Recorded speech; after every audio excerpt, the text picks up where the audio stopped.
Childhood on the edge, Saldivar's early years in borderland Texas.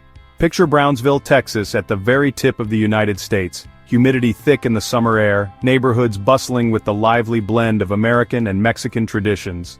It's along this cultural fault line that Angel Saldivar's story quietly begins in 1969, just as border town life hums on. Saldivar's family wasn't one for extravagance. His parents, hard-working and rooted in community, kept their small home neat and filled with the soft sounds of Spanish-language radio. Relatives came and went, sharing gossip, food, and without realizing it, shaping the contours of Saldivar's early world. He was that kid who did what he was told, respectful almost to a fault, the sort whose quiet composure made teachers smile during roll call, but there was something else beneath the calm. From early childhood, Saldivar struggled with a gnawing sense of loneliness, not for lack of care, but because the border itself seemed to draw invisible lines between people. Many families in Brownsville dealt with uncertainty, legal status, jobs, distance from relatives across the Rio Grande, and young Angel, sensitive and perceptive, picked up on that invisible tension. Even as he gathered with cousins at family cookouts or joined church picnics, he sometimes felt like an outsider peering quietly at joy. Academically, Saldivar was a standout. He loved science projects and relished the rare praise from teachers when he brought home high grades. Still, the world didn't always make room for a shy, heavy-set kid. By the time he entered middle school, whispers started to follow him, kids tease, of course, but under the playground teasing was Brownsville's unique brew of machismo and old-world expectations. Trapped between two cultural expectations, Angel found comfort in routine and in his mother's kitchen, especially when life outside grew more complicated. As he grew older, his weight became both a shield and a source of shame. The more stress he felt about schoolwork, the more he withdrew into himself, finding solace in food and late-night reading sessions, imagining faraway places pocketed somewhere past the border and his own restlessness. Family kept a close eye on Saldivar, yet couldn't quite reach the deeper currents quietly shaping him. Though church and school provided structure, nobody, not even his closest relatives, guessed at the struggles he would soon face. The border shaped many kinds of journeys in Brownsville, but for Saldivar, it marked the beginning of a lifelong struggle between hope and isolation, a tension that would resurface with haunting consequences later on. Mysterious witness and wandering traces. The police cordoned off the dim alley behind the university garage as night deepened in Reno. While the city hummed with neon lights and college laughter just a few blocks away, this pocket of darkness pulsed with tension and unanswered questions. The only sound was the crunch of gravel under boots and the suppressed murmurs of officers doing their best to contain a scene that grew stranger by the minute. The first sign that this was no ordinary tragedy came from a shaken witness, a middle-aged man who worked the night shift at a nearby repair shop. He told officers in a wavering voice that he'd glimpsed a figure, a man, or so he thought, bolting out of the garage and heading toward the shadows beyond 9th Street. The figure moved with panic, darting past a row of silent parked cars, his footsteps echoing for just a heartbeat before the city swallowed him whole. The witness couldn't recall much about the man's face or build. Adrenaline and shock had blurred the details. What he remembered most was the sense of fear and urgency, as if the runner was escaping something far worse than discovery. Inside the garage, the search for clues began. Reno wasn't a city prone to violent crime, and students felt safe walking home late at night, wrapped in conversation or lost in their own playlists. But that night, every shadow loomed large. The officers found Michelle's Volkswagen, abandoned, its driver's side door ajar. On the cold concrete, just steps away from her car, they saw the telltale shoe prints, small, muddled, and mixed with the larger tracks of someone running. There was no sign of struggle outside, no scattered purse or broken glass, only the haunting quiet of a life interrupted. Forensic technicians moved methodically through the scene, their flashlights sweeping over every corner. That's when they found it, a lone cigarette butt discarded near the side door of the garage. At the time, it seemed insignificant. Everyone smoked in the 70s, and cigarette butts collected like autumn leaves. Still, something about this one stood out. It was fresh, not yet crushed beneath the weight of hurried feet, as if dropped in haste by someone desperate to leave unnoticed. It was carefully bagged and logged, not as a breakthrough but simply as a procedure, since DNA testing was little more than science fiction in the era of rotary phones and payphones. The rest of the evidence felt strangely out of place, a set of trampled footprints that seemed to double back before vanishing in the gravel, a faint scent of tobacco mingling with the sharp winter air, and a pair of keys that never turned up despite a thorough search. The steering wheel of Michelle's Beetle was cold to the touch, her possessions lined up almost politely on the passenger seat, untouched. It was an eerie absence, as if the garage itself had swallowed both the lost girl and her final moments. While detectives canvassed nearby doors, hoping for another witness, or at least a flicker of useful gossip, the city kept spinning in ignorance. No murder weapon turned up, no one came forward with a name or a motive, and the suspect described by the nervous night shift mechanic dissolved into legend before the sun rose. The evidence felt more like a scavenger hunt than a path to justice, each fragment promising answers but offering only mystery. For Michelle's family and a stunned campus, that silence and uncertainty would linger far longer than anyone could bear. Supermarket job and the first slip, a rocky start to adulthood. Landing a job at the local supermarket wasn't what Saldivar had dreamed of, but it was a lifeline. In South Texas, jobs weren't easy to come by for a teenager who hadn't finished high school, so pushing shopping carts in the gleaming heat and stocking shelves at dawn felt like small victories. The fluorescent lights and the steady ping of registers became his new soundtrack, and for a short while, he welcomed the routine. Saldivar was quiet but attentive, a model employee in the eyes of supervisors who didn't look too closely. He learned the quirks of the regulars, the abuela who paid in exact change, the harried moms wrangling toddlers and groceries, and even the store manager, whose mood shifted with each delivery. He took comfort in those little pockets of predictability. There was satisfaction in arranging canned goods into perfect pyramids, a rare sense of order in a life filled with uncertainty. But beneath the surface, the same shadows from his school years lingered. The sense of not quite belonging, the silent battles with self-doubt and disappointment, followed him from the school corridor to the supermarket aisles. At break time, while other workers swapped jokes or gossiped by the loading dock, Saldivar retreated to the cool quiet of the back room with his lunch and a beat-up paperback. He rarely joined in, and that fueled old rumors that he was strange, or at least terribly shy. Money was always tight at home, and temptation began as a whisper, a candy bar or two, a soda when he was sure no one was looking. The notion of just this once seemed harmless at first, barely enough to nudge the scales. But one day, Saldivar's fingers lingered too long, and a supervisor, sharper than the rest, caught sight of what he was pocketing. The humiliation of being found out, marched into the manager's cramped office behind thick glass, was a punch to the gut that Saldivar wouldn't soon forget. The firing wasn't public, but word got around. In a small border town, secrets are hard to keep. The shame gnawed at him, and only deepened his growing sense of failure. At home, Saldivar couldn't bring himself to explain the truth, instead mumbling about layoffs and budget cuts. His parents, proud but worried, took him at his word, but their silent glances at dinner told him they sensed something deeper was wrong. Losing the job wasn't just a mark on his record, it was a pivotal crack in the fragile bridge he was trying to build into adulthood. That summer, as the sun beat down on Brownsville, Saldivar would wander his old neighborhood feeling the sting of lost trust.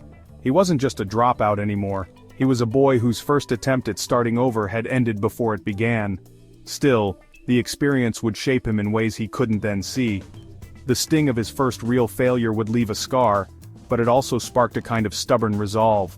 Even as he nursed his wounds, Saldivar quietly promised himself this wasn't how his story would end. He just had to find a place where he could start again, away from the rows of grocery shelves and the whispers that still followed him home. Suddenly transforms into a white-clad angel. It wasn't a grand calling that set Saldivar on the path to medicine, at least not in the beginning. The shift happened quietly, almost imperceptibly, on an ordinary evening, long after his short-lived supermarket job had ended in disgrace. He ran into Javier, an old friend from high school who had always dreamed of becoming a nurse. Their talk, beneath the flickering light outside a late-night taco stand, felt worlds apart from the monotony and shame that had defined Saldivar's days. Javier told stories about the hospital, about teamwork, the constant adrenaline, the pride in saving a life or bringing comfort to those with no one else. As he listened, something stirred inside Saldivar, a flicker of hope he hadn't felt in months. Returning home that night, Saldivar stood in the kitchen while his mother made tortillas, the scent filling the air like an old lullaby. Suddenly the white coat was no longer just for doctors and TV heroes, it was a symbol, a ticket out of his rut, and maybe a shot at redemption. He decided, right then and there, to chase that image of himself in crisp scrubs, tending to patients, making a difference. But first, there was a mountain to climb. He'd have to finish high school. So began months of late nights with textbooks at the dining table, while the rest of the house slept. He wrestled with math problems, drilled vocabulary, and pushed through doubt. His parents didn't ask many questions. They quietly celebrated every small victory, a slightly higher grade here, a practice exam passed there. For Saldivar, these moments rekindled old confidence and a sense of belonging. The day he finally earned his high school equivalency, his father clapped him on the back with wordless pride, and for the first time in a long time, Saldivar believed he could be more than the sum of his past mistakes. Not long after, Saldivar enrolled at a local medical college in 1988. Campus life was unfamiliar territory, the buzz of students, the smell of antiseptics, and the nervous energy before practical exams. He worked twice as hard as anyone else, never forgetting how easy it was to lose everything. He took comfort in the unwavering routine, the endless flashcards, the morning lectures, the camaraderie in the break room. With every passing test, he grew into the role he'd chosen, quietly determined to prove that even someone like him could wear the white coat with dignity. By the end of his first year, Saldivar clutched his respiratory therapy certificate with trembling hands. He wasn't just a supermarket dropout anymore, he was part of something meaningful. The contrast with his old life, a world of fluorescent supermarket lights and crushing anonymity, was stark and almost dreamlike. He allowed himself a private smile. This was his second chance, and Saldivar intended to make it count, no matter how daunting the road ahead. From student to respiratory therapist, Saldivar's entry into the world of medicine was anything but ordinary. For someone who once thought he'd spend his life stocking shelves and quietly fading into anonymity, those first days on the medical college campus felt like stepping onto a completely different planet. He was older than most of the other fresh-faced students arriving in 1988, somewhat out of sync, but armed with a hard-earned sense of resilience. The college itself was both intimidating and oddly comforting. The scent of rubbing alcohol always in the air, the constant echo of footsteps in the hallway, the low hum of conversations as students hunched over anatomy flashcards. The course load was more intense than anything he'd experienced before. Lectures stretched for hours, and lab sessions often ran late into the night. For Saldivar, everything was new, every technical term, every piece of equipment, every long night spent memorizing circulatory pathways by the turquoise light of a borrowed desk lamp. Where others might have crumbled under the pressure, he channeled all those old feelings of shame and regret from his earlier failures into quiet determination. He was no stranger to being underestimated, and now, that sense of being an outsider became a source of strength. Saldivar often kept to himself, but he watched and learned. He was the first to arrive at the hospital training sessions and the last to leave the classroom. Supervising nurses noticed his seriousness, even if he rarely joined in cafeteria banter. He had little interest in campus parties or the typical drama of student life. His motivations after falling so far before were simply different. Rooted in hard work, he hunched over his books while others relaxed, slowly building the expertise that would be his ticket to acceptance and self-worth.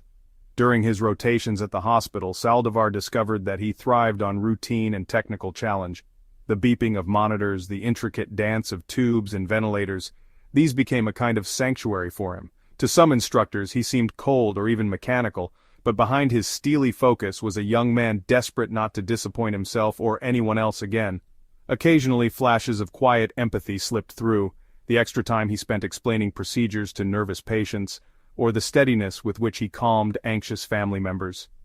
As he approached graduation, Saldivar's reputation was that of an unflappable, reliable student, one who would always double-check readings and never leave his post during a crisis. The day he received his official certificate in respiratory therapy, it was almost surreal. All those years of feeling invisible and inferior through school and supermarket aisles suddenly gave way to a strange pride. Saldivar had not only reclaimed his dignity, but had also become part of the sacred trust between clinician and patient. This was his rightful place, or so it seemed at that moment, standing at the threshold of a career where every life counted and every action had consequences. Darkness in the soul.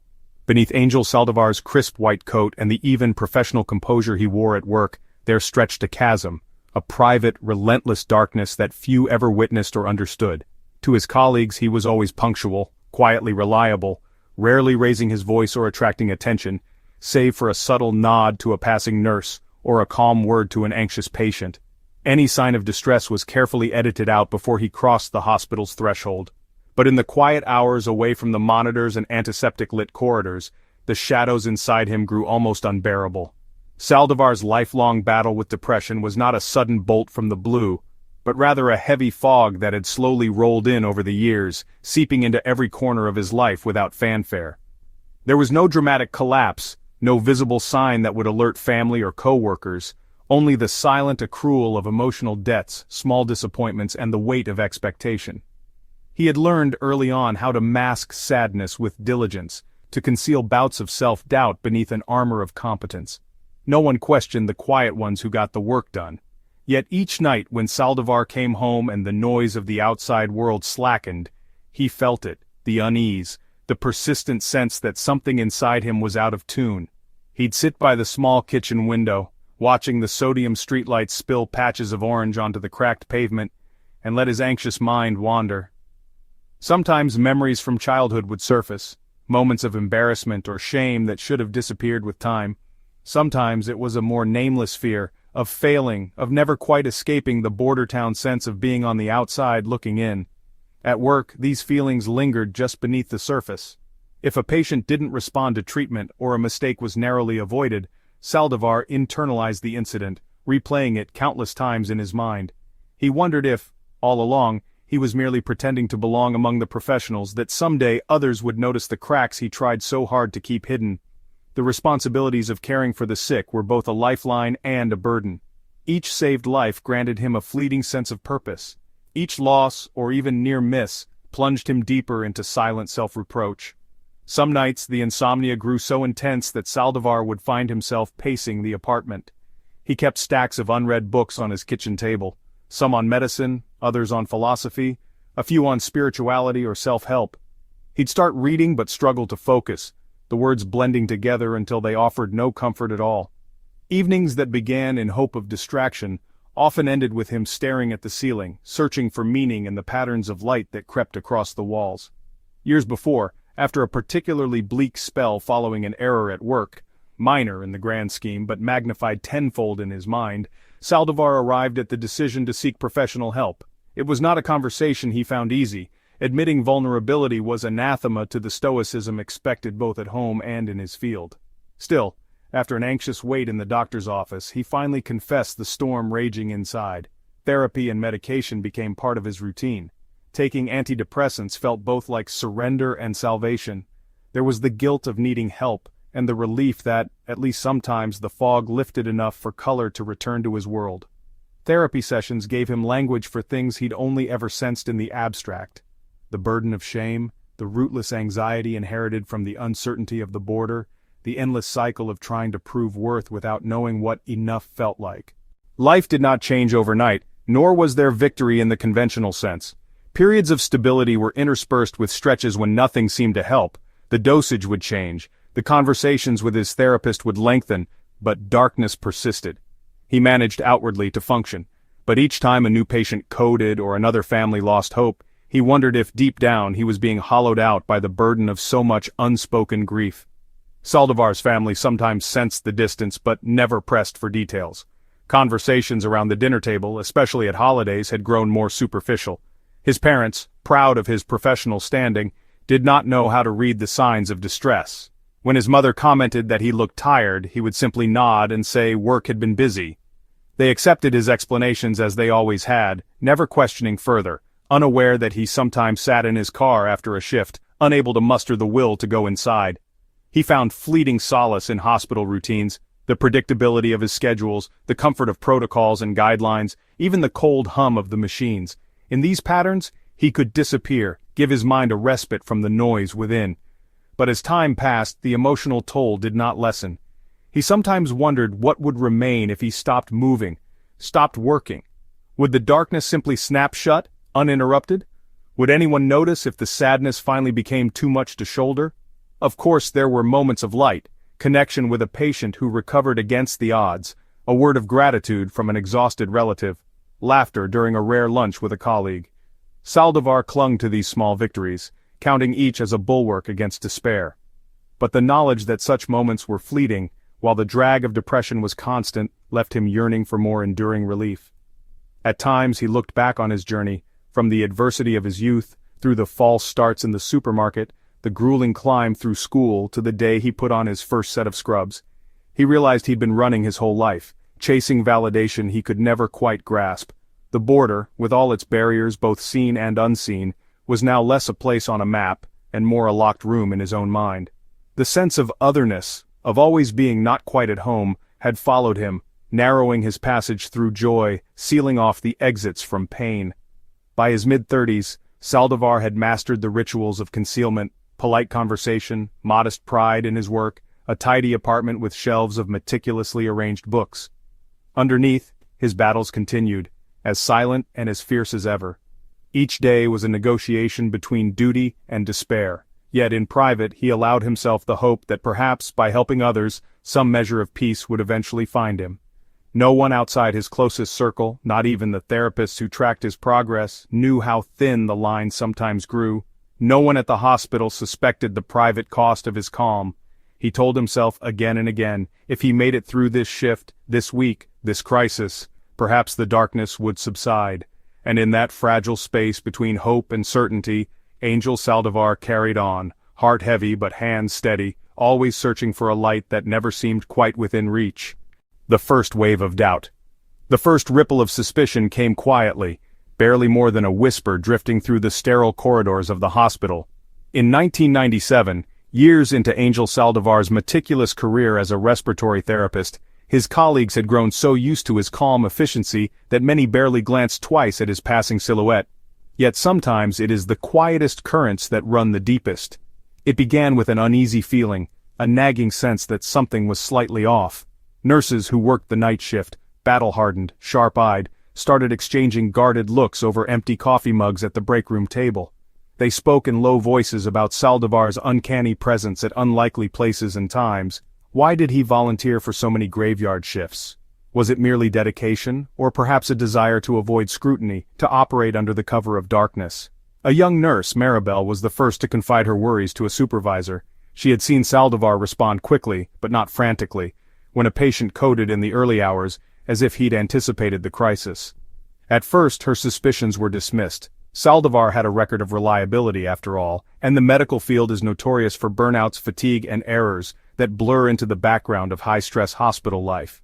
But then came a night that would plant the seed of real doubt. Saldivar was observed, apparently by chance, administering an injection to a comatose patient, even though the patient's protocol did not call for any additional medication. He noticed someone watching, and offered a calm explanation. The patient needed a sedative, he said, citing agitation that to others was invisible. The explanation would have sufficed for many, but not for everyone. Whispers gained substance as more staff quietly compared notes. A pattern slowly emerged, almost overlooked beneath the mountain of paperwork and chaos. A higher-than-average frequency of sudden, unexplained deaths during Saldivar's shifts, particularly among the most vulnerable patients, those already on the edge of life. The hospital leadership found themselves stymied. Insinuations about a respected staff member could unravel the fragile harmony of any medical team, and in a border town hospital with understaffed shifts and endless crises, harmony was all too precious. The director, faced with the first official complaint, took Saldivar aside for a private conversation in a cramped office lined with old personnel files and faded certificates. Saldivar appeared as unflappable as ever, respectful, measured, self-contained. To an outsider it would look like a model employee being unfairly targeted. Still the unease grew. One senior nurse took it further, recording the times and circumstances of every cardiac arrest in the ICU for several months, color-coding Saldivar's shifts on a spreadsheet in her notebook. The results were not quite conclusive, but too pointed to ignore. The number of fatalities matching his schedule was well above statistical norm. When she tentatively presented her findings, administrators hesitated, fearing a witch hunt. After all, small hospitals live or die by their reputations. No one wanted to believe that a healer could become a harbinger of death. As the tension mounted, Saldivar, perhaps sensing the eyes turning his way, became even more reserved. He kept interactions brief, fell silent in staff meetings, and stuck strictly to routines, avoiding conversation and declining invitations for after-shift drinks. Some saw this as the inevitable result of burnout, others as a subtle act of hiding in plain sight. A few of his closest colleagues, people who once shared lunch breaks and idle chatter, began to wonder aloud about the man behind the calm mask. Was he merely driven by an overdeveloped sense of duty, or was there a shadowy complexity no one had dared to decode? One respiratory tech, Javier, recalled seeing Saldivar alone at the nurse's station long after midnight, methodically checking syringes and vials, lost in some private logic. Things reached a boiling point with a single unsettling incident. On a muggy summer night, a senior nurse caught Saldivar in what looked like an act of drawing medication from a vial reserved only for physician use. When confronted, he froze, then quickly covered, claiming confusion over a chart mix-up. The nurse reported the incident, but again, without concrete proof, little could be done. The hospital's administration instituted new policies: double signatures for certain high-risk medications, restricted access to the locked drug cabinet, and an unspoken but ever-present air of suspicion. For Saldivar, the walls of trust began closing in. The investigation stopped short of any official disciplinary action, largely due to internal disagreements and the absence of indisputable evidence. However, the culture of quiet camaraderie had now become laced with paranoia. Conversation hushed as Saldivar entered the room. Nurses checked his entries twice. Charts were locked away at the end of each shift. In private, Saldivar must have sensed the tide shifting. It is harder, perhaps, than anyone realizes, to move through familiar halls and feel every glance sharpen with doubt, every greeting weighed down by caution. Still, he maintained his composure outwardly, never faltering, never lashing out, as though determined to outlast whatever storm was gathering. Meanwhile, the first official, albeit informal, report was made. A document stored both digitally and on paper. The language was careful but clear. Abnormal patient mortality trends linked to a single staff member. For some, it marked the beginning of the end. For others, it was just a necessary precaution in a job rife with uncertainty. Months would pass before suspicion hardened into tangible action, but already the hospital was different. Shadows moved in step with Angel Saldivar, following him down every corridor. The angel in white had become a figure beneath a cloud, admired or feared, pitied or resented, but never again unseen. The secret in the personal cabinet. The revelation of Angel Saldivar's hidden cache marked the quiet tipping point, the moment when carefully woven whispers began to unravel into undeniable evidence. It started like many things in hospital life, with an innocuous accident and an observant nurse. As the early morning shift yawned into a tired, fluorescent-lit haze, several nurses were sorting through the staff's shared locker room in search of a misplaced sweater. It was nothing out of the ordinary until someone noticed that Saldivar's locker stood a little ajar, a slip of paper caught in the hinge. They knew Saldivar guarded his belongings with the same methodical precision as his medical charts. Curiosity led to caution, and within seconds the urge to simply close the door gave way to a slow, collective realization. Something didn't feel right. The group hesitated just long enough for a passing supervisor to join them. It was she who finally opened the locker fully, letting a harsh rectangle of light spill across the metal shelf inside.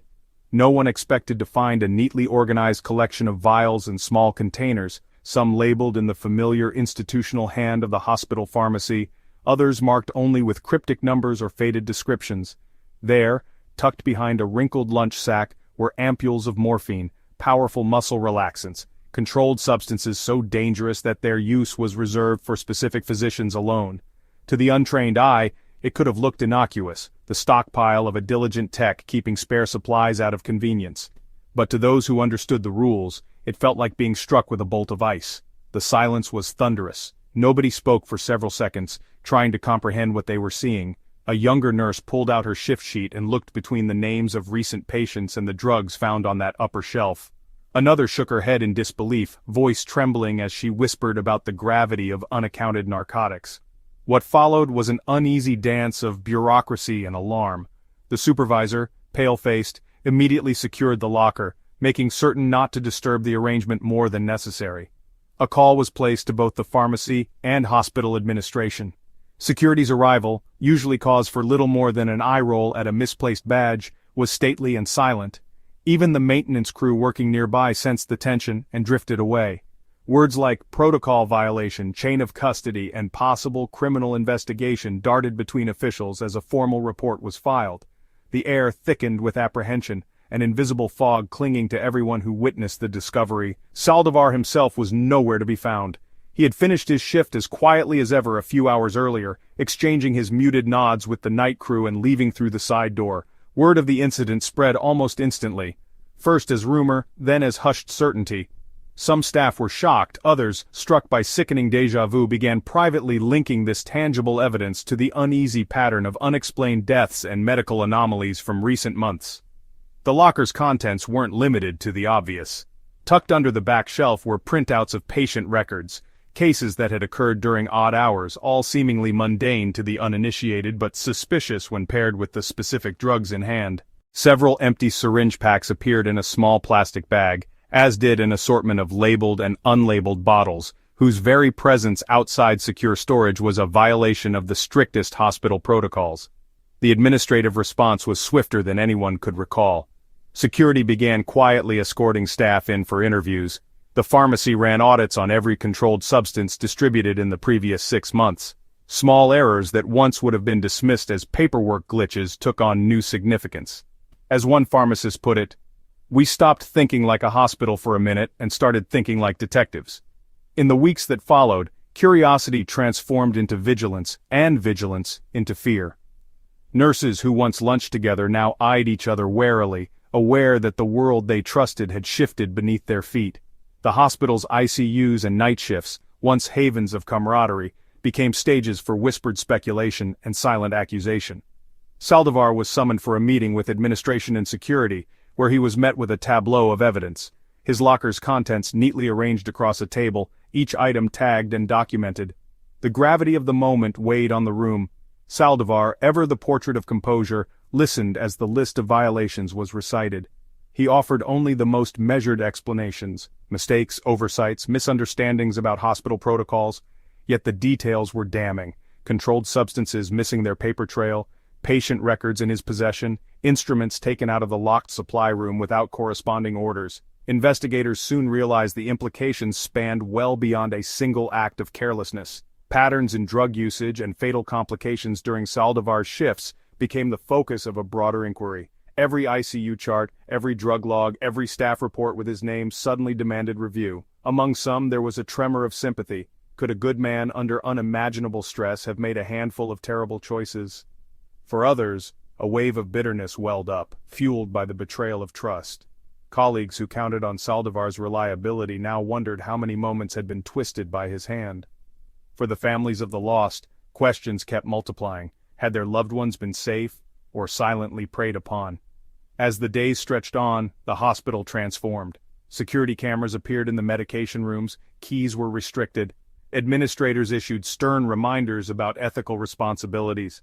The smallest deviations from protocol, forgetting to sign out a patient file, leaving a medication card unlocked, now seemed fraught with consequence. All the while, Saldivar's presence became a ghostly memory. His locker, once a mundane fixture, was now a symbol, a locked door with stories hidden inside, a silent witness to how trust, once broken, stubbornly refuses to be pieced back together. The discovery was not merely a logistical breach, but a moment when the hospital's collective conscience awoke. It was a reminder: the boundaries between life and death, healing and harm, are thinner than anyone wants to believe. And when secrets fester in the unnoticed corners, whether in the shadows of a locker or the recesses of a soul, they eventually find the light, changing everything in their wake. Leverage from the bar. The night the story took a dramatic turn, the bar hummed with the sort of languid energy only found in small Texas towns. Grant Brosses, a man who had lived most of his life on the fringes, never quite trustworthy, never quite invisible, nursed a cheap beer at a cracked Formica counter. The place was illuminated by neon signs advertising light beer, and the jukebox seemed stuck on the same country tune, looping about lost love and second chances. Brosses did not know he was about to become a crucial lever in one of the hospital's darkest untold stories. He sat quietly until 2 off-duty nurses, fatigued and loose-lipped from a long shift and a couple of shots, slid onto stools nearby. Their voices, meant to be hushed, carried easily through the low din. At first it was the ordinary venting, stories about impossible shifts, short staffing, and the chronic aches their work brought. But then, under the influence of smoky bourbon haze and mounting frustration, their conversation slipped toward the recent wave of anxiety at the hospital. "I'm telling you, something's off with Saldivar," one of the nurses murmured. The other nodded, glancing over her shoulder. "It's not just the medication sheets. People are talking. Fatalities at odd hours, those locked supply rooms. Ever since they found that stuff in the locker..." Brossis's ears perked up. Hospital gossip was nothing new, but the tension in the nurses' voices made him take notice. They spoke of drugs gone missing, new strict protocols, and someone keeping secrets. Words like cover-up and scandal were whispered, just loudly enough to make Brossis lean in, feigning disinterest even as he committed details to memory. For a man always on the lookout for opportunity, especially one tinged with trouble, this was the kind of talk that could become useful leverage. As the nurses slipped out, Brossis left cash on the counter, his interest piqued by the undercurrents of something big. That night he could hardly sleep, replaying the snippets in his mind. What he'd overheard was the suggestion of a scandal that could topple more than reputations, and with that came power for anyone willing to exploit it.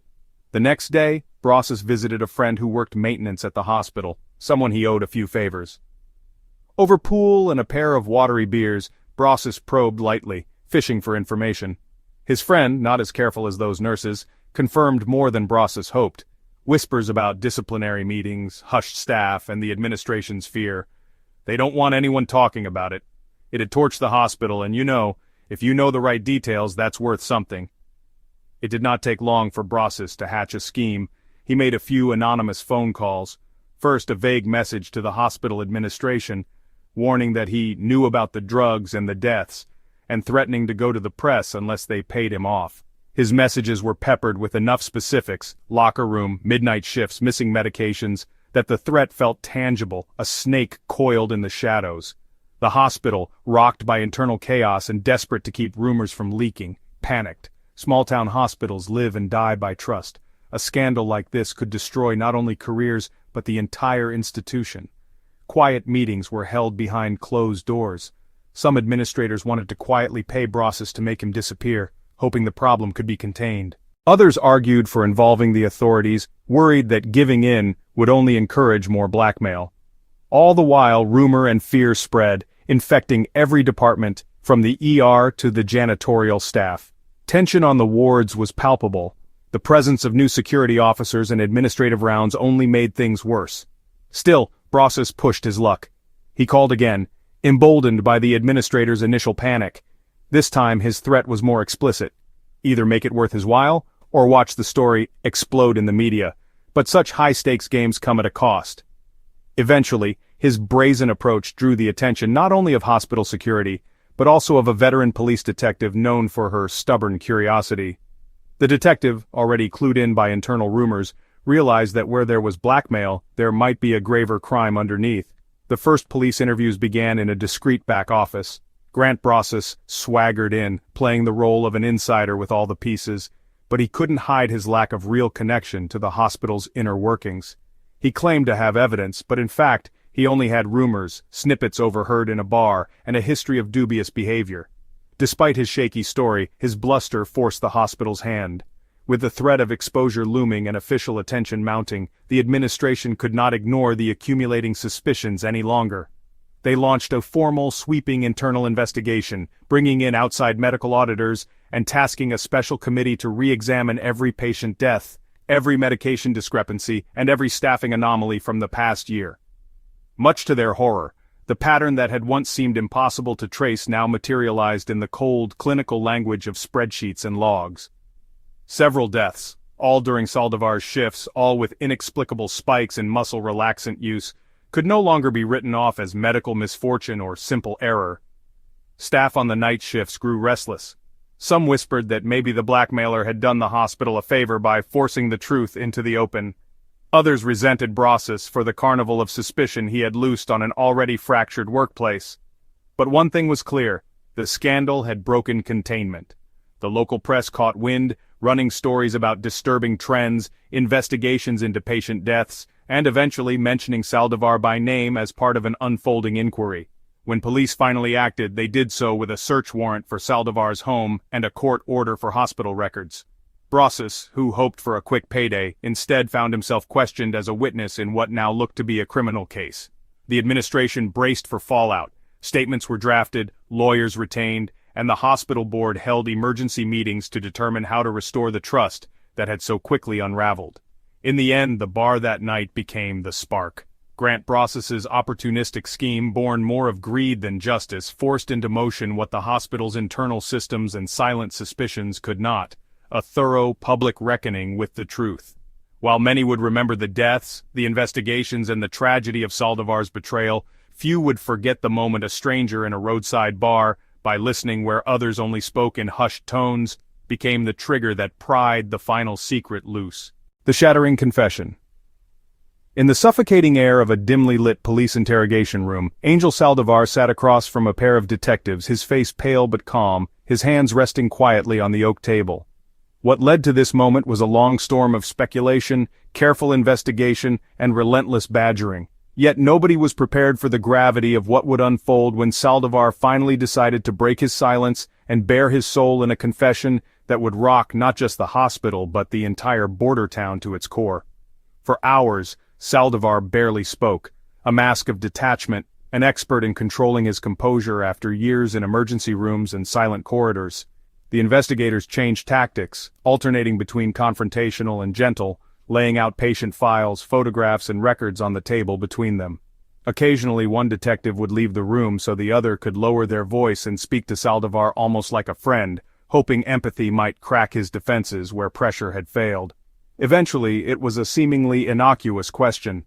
Why did you work so many nights? That opened the floodgates. Saldivar's lips trembled as he stared at a water stain on the ceiling.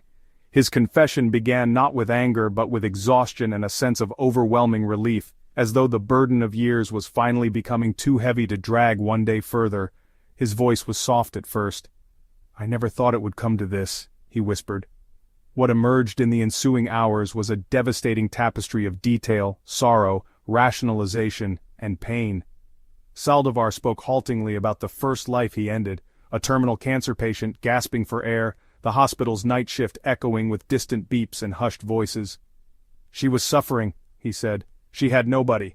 I told myself I was doing her a kindness. No one should have to die alone like that." This admission alone stunned the detectives, but it was only the beginning. As his words spilled out, he described the moments when the urge became impossible to resist. A hopeless case here, an unconscious elderly man there, the still, silent faces that haunted his rounds. Saldivar remembered each victim's eyes, even if they never looked at him. Sometimes, he said, he would hover by a curtain on the graveyard shift, unseen by other staff as he administered a fatal dose of muscle relaxant, or, in his own mind, a release. He told police that he targeted mostly the comatose, the terminal, and the forgotten, patients who, in his words, were already on their way out. His rationale grew more convoluted the longer he spoke, as if he were still struggling to convince himself that he was providing a service, not delivering execution. In that sterile room, he oscillated between admissions of guilt, tears of regret, and bouts of numbed indifference. Every detail made it harder, not easier, for the officers in the room to process the enormity of what he was saying. He didn't simply rattle off numbers. He recounted cases, described the faces of those who lingered too long between life and death, spoke with bitter empathy about the system that let so many patients fall through the cracks. "They're alone, they're in pain, families don't visit. Sometimes it felt like I was the only one still paying attention," Saldivar confessed. Yet there was an unsettling absence of true remorse, a complicated blend of savior complex and despair. When pressed for a number, he grew silent for a long time. The room vibrated with tension. Then, finally, he whispered, "Over 50. Maybe more, I lost count." Detectives exchanged horrified glances. The figure was staggering, more than they had dared imagine. The legal officer present at the interview, initially stone-faced, had to excuse herself. One detective, a veteran of violent crimes, found it impossible to keep his hands from shaking as he wrote out Saldivar's statement in painstaking detail. For every life named, dozens more might remain faceless in the annals of the hospital's records, gone before anyone could ask the right questions. The confession was not a singular event, but an unraveling.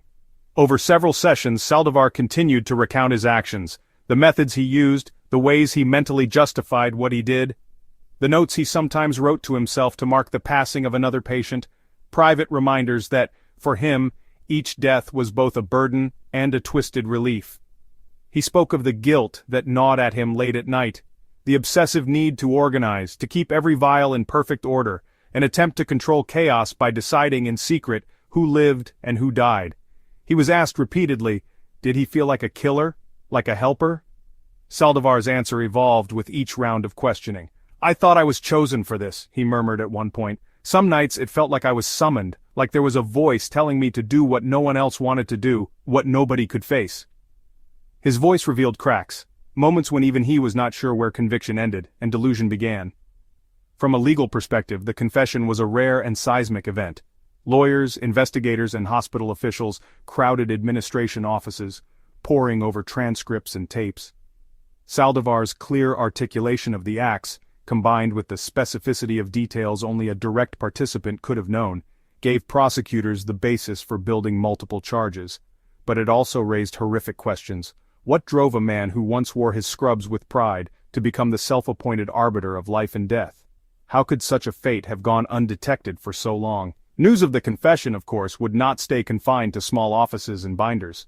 Word spread to hospital staff, then quickly through the town's tight social web.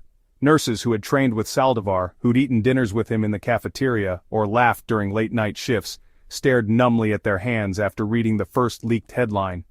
Families of former patients demanded answers, and journalists descended on the hospital hungry for comment. In the weeks that followed, trust eroded. Colleagues spoke of betrayal and disbelief, others combed through their memories searching for clues they had missed. Yet no one felt the shock more than Saldivar's own family. His mother, already anxious since the whispers began, was said to have fainted upon receiving the news. His father, usually proud and reserved, simply sat on the porch staring into the thickening dusk. The story of their son, firstborn, dutiful, always so careful, now closed with a confession that could not be taken back. In court documents and the press, Saldivar's statement became known as the shattering confession. But to those in the police room that day, it was something much more tragic. A glimpse into the mind of a healer turned harbinger, a man whose desire to end suffering ended with a legacy of sorrow. The aftershocks would reverberate for years, but in that room, the boundaries between mercy and murder, between duty and delusion, had finally and forever been erased. The investigation is ongoing. The investigation that followed Angel Saldivar's confession stretched on far longer than anyone in Brownsville or across the entire hospital network anticipated. One might imagine that such a seismic admission would bring swift closure, but in reality it was only the first domino in a complex, painstaking process that wove together science, bureaucracy, and human frailty. Almost overnight, the hospital transformed from a familiar workplace into a war room where anxiety hung as thick as the humidity outside. Detectives arrived early every morning, their presence as unsettling as an unseasonal storm. They commandeered an empty conference room, pinning printed patient charts to tack boards and covering entire whiteboards with the names of the deceased. Staff, once friendly if not particularly close-knit, now eyed each other with a mix of fear and suspicion, their trust shattered by the knowledge of how undetected danger had lived among them for so long. Saldivar's admission was both an asset and a curse for investigators. On one hand, it gave their work focus and urgency, but as days became weeks, they realized the immense challenge of separating truth from myth, error from intent. The hospital's patient database held thousands of records from Saldivar's tenure, slender files for lives that had flickered and gone out on night shifts, during holidays or in the lull before dawn. Each death was accompanied by only a skeletal narrative, a time, a vital sign, a medication log, scant nurses' notes, and sometimes, barely legible scrawls in the margins. For the investigative team, every step was a test of endurance. The district attorney's office brought in medical experts, pathologists, forensic pharmacologists, and even data analysts from afar, to help sift evidence.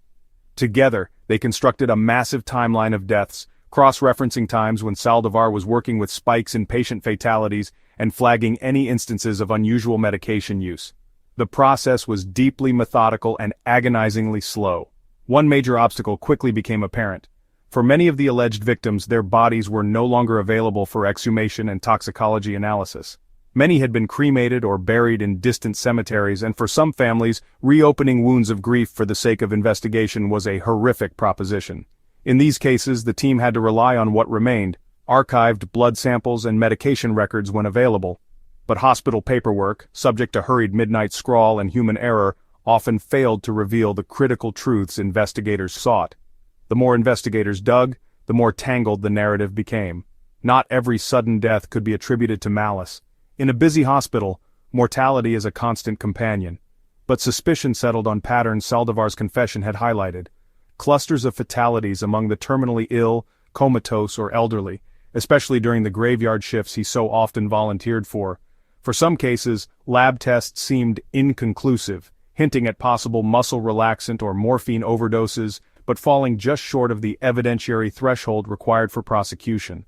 The hospital's administration, meanwhile, found itself under a different kind of scrutiny. Families of the deceased demanded transparency and restitution. Reporters camped outside, hungry for any leak or revelation. Lawyers from both sides argued over access to medical records and the limits of hospital liability. One after another, sleepless administrators and shell-shocked nurses were called to testify about protocols, staffing, and the subtle signs of unease they might once have dismissed as fatigue. The process also took its toll on the living. For the staff who'd shared night shifts, break room laughter, and even the occasional cup of coffee with Saldivar, the investigation's slow grind felt surreal and endless, a movie that never quite reached its climax. Meanwhile, Saldivar himself waited in a kind of suspended animation. Though now under constant supervision he faced an uncertain fate, his confession alone was not enough to guarantee a conviction. His defense attorney seized on every procedural misstep, arguing that the evidence was largely circumstantial without concrete toxicology results for most cases. There were rumors of a retraction, hinting that Saldivar might claim his confession was coerced or made under emotional duress, though these whispers never reached an official forum. Months turned into years.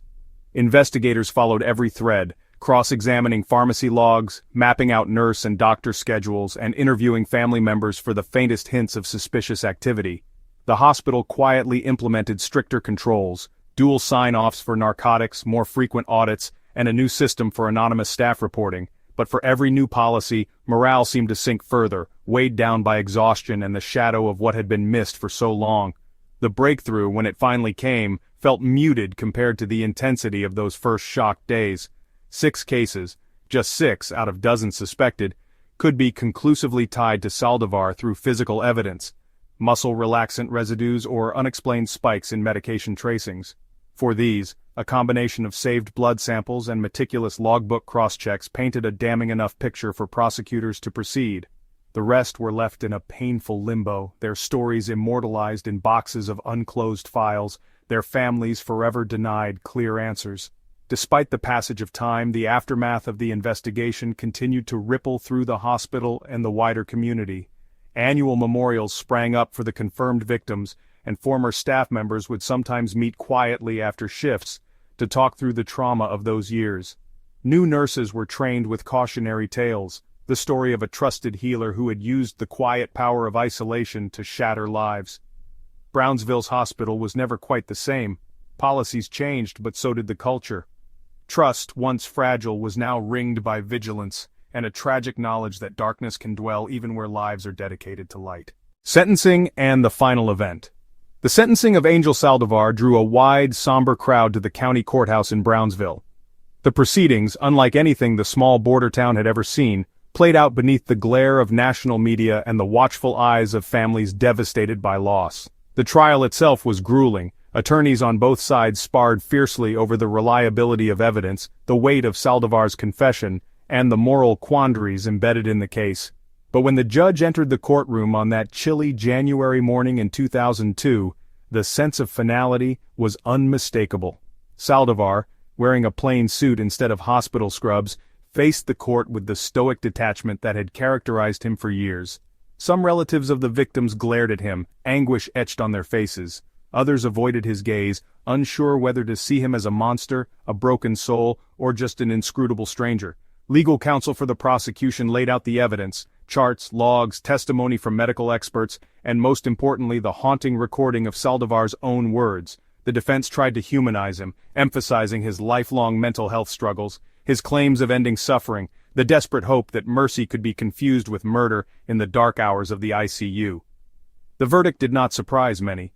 With tears trembling in his eyes, the presiding judge called Saldivar's actions a catastrophic breach of trust, one that cast a shadow over every healer who stands at the edge of life and death. Angel Saldivar was found guilty on 6 counts of murder, these the only ones that could be proven beyond a reasonable doubt, receiving life terms for each. But the true weight of the trial lay not only in the court's decision. As news broke away from the courthouse, a kind of communal reckoning unfolded across Brownsville.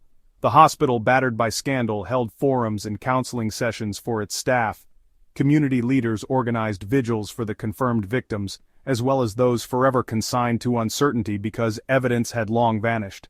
Saldivar's sentencing did not mark the end of upheaval. In the weeks following the verdict, coverage rippled outward. Reporters arrived from Houston, Dallas, even across the border from Matamoros, searching for answers beyond the sterile legal record. Families struggled to process what justice meant when so much grief could never be undone. The phrase "mercy killer" made its way into headlines and conversations, fueling debates in churches and barbershops about the fine line between compassion and evil.